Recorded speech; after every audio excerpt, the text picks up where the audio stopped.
Welcome to this Zentangle Quickie. My name is Heather Hartwick Gladden. I'm a certified Zentangle teacher. And today we're going to take a look at the Tangle Scarrow from CZT Mei Hua Teng. Hopefully I'm pronouncing that right. If I have not, I do apologize. Also goes like AKA CZT Damy, D-A-M-Y. So I put that in parentheses.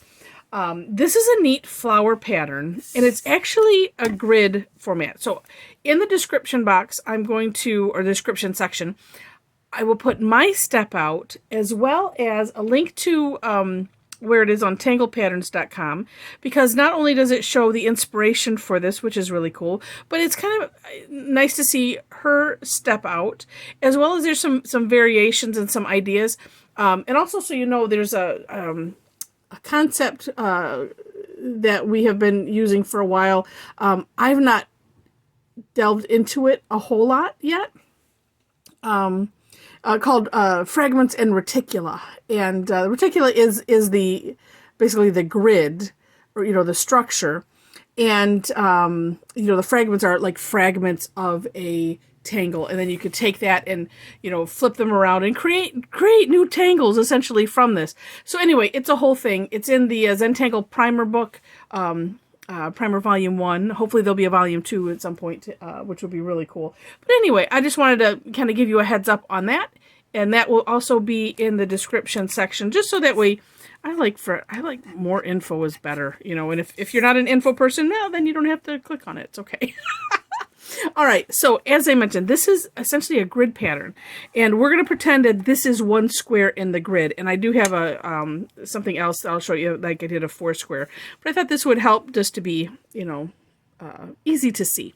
All right, so it starts off, and actually when I did the grid, I found that it sort of helped me. I put like just a little dot in the center. I just came up with that because sometimes I like to do that just so that way I can aim for it. All right, so this starts off, I'm going to do, I think I have done this part a little bit too big in the past, so I'm going to do it a little small. So it's an S, so instead of doing like a cross in the center, we're going to do like an S shape. Like so. And then crossing the other way, sort of in the center. Then, the other reason that I wanted to share hers is that for some reason mine end up real curvy, and she has this nice definition. I'm going to see if I can do that on this one, because it's like I'm pretty sure I know where. And it's not that it's wrong. It's just that's how mine end up, and that's okay. But I like to replicate what the originator of the Tangle does. So after you have this, we're going to draw another sort of a curved line. It's a smidge of a curved line, and I'm going to say it's almost more straight, but I think I have curved mine up too high, making like a Y versus making it kind of parallel with this line. So I'm going to make it parallel with this, and about not quite, maybe like 3/4, well, let's see, what would that be? 2/3 of the way from the center is what I'm going to do. All right, hopefully. All right, it's that. Well, no, it's a smidge curved, as I mentioned. All right, I'm going to try it again. And so on each side, so you can just turn your paper, and same thing. We'll see how this one turns out. All right, there we have it. Then, the other thing that I was doing, because my line was curved, and you'll see it in the step-outs, because this line on mine was curved more, then this next step, I think it just adds to the curve. What I noticed as I was just re-looking at the step-outs, like just trying to figure out, well, where am I going? And I don't want to say wrong, because there is no wrong in Zentangle, but where am I, what am I doing that I'm not replicating what she has done more closely, we'll say that. And that's the other thing about Zentangles. You don't have to replicate things closely if you don't want to. It's okay. All right. So then we're going to make a bigger, wait, hold on a second. No, it's not. See, and I've also done this part more curved. All right, not going to do this as curved as I normally do it. We'll see if I can manage to do that. Okay, so sort of curved and up to sort of the top. Same thing here. So this is this is the last line that we've drawn, we're coming up, and see, because what she has is kind of this corner here, and that's what I was not getting. So there we go. Curved line from that, then turning the tile, same thing. Line, same thing. There we go. Okay, that looks more like hers. All right, then, and let me also share. I share, like the way I do it, because I also want to make sure that everyone understands that, while I do like to replicate what they do, you don't have to. So don't feel pressure if if you don't exactly. And when I share mine, well, actually you've probably seen it on the cover of this. All right, next step is we're continuing this line, but here to this line that we just drew. So coming from here, still kind of a curved line, and there we go. I love Zentangle that it gives us the freedom to, number one, not have to worry about being perfect, and two, just we can have that individual freedom to do something the way we kind of want to do it, and if it doesn't turn out exactly as a step out, it's okay. All right, and that looks a lot more like what hers did. Okay, and that's essentially it. Okay, we're done. Bye. No, just kidding. Shading. All right, so there's a couple ways that this could be shaded. Here's one that I'm thinking looks kind of cool. Yes. So I'm just going to put some graphite on this one side. I'm going to do the whole side. We'll see how that looks. And Tortillon, where art thou? Tortillon, there you are. All right, now I'm putting just spreading that out a bit. And I might, finish that side there. Let's put some more here. I actually had a lot of graphite on that Tortillon already. And of course, you can, if you have see a different vision for how you want to shade it, of course, by all means, go for it. All right. But I at least like to give an example, especially for those like me, the non-artists here that just want to be able to create some cool things.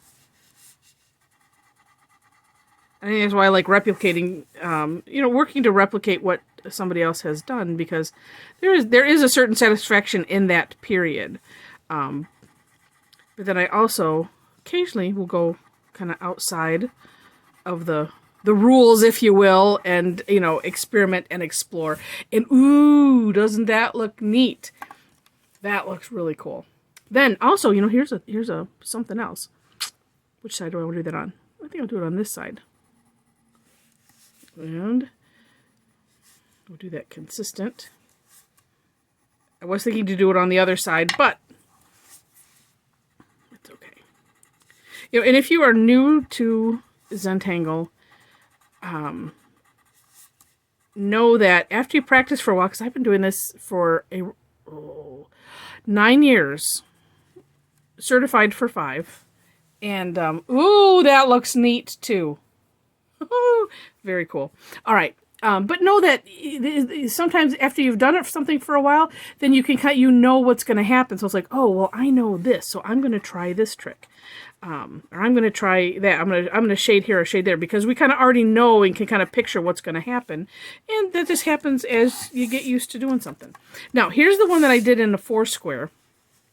And you can't see the lines because I filled in behind, which is a neat, fun thing to do when you have a grid and you have things like this that are separated. Now, remembering too, and I didn't really need to do that on this one, but when you do this fill in, if you need to adjust anything that looks a little wonky, you can.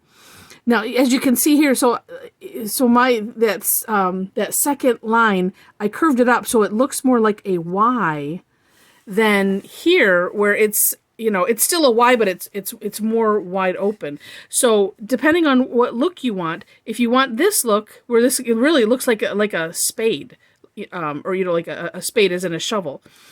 So coming out straight, maybe, you know, auraing this sort of, making that sort of parallel, at least in that direction, and then coming with this straight up. So with this, what I had was I have a curved line, and then when I did this part, then I just continued that curved line up, and it makes for a different flower.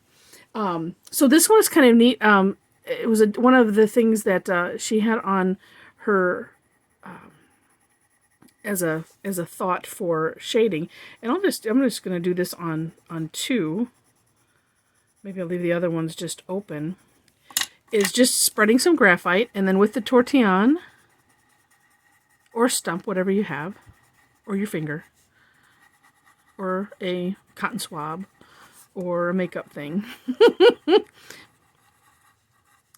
So just using the tortillon to move around that graphite and you know, make it smooth in that section. And so just alternating, you know, graphite or no graphite kind of has a neat look. Maybe I'll do it with the other 2. And of course, you know, if you want to use color, you can use color. I'm also going to dare say, and because this is the Tangle, but I don't see why, you know, maybe if there's some other kind of decoration you might want to put on the inside, you could. I don't know. That's up to you. But that could be fun. It is nice, just the simplicity of it, I think. But yeah, so, oh, see, that looks really neat. So a couple options for shading, and just a really, really neat flowery like tangle.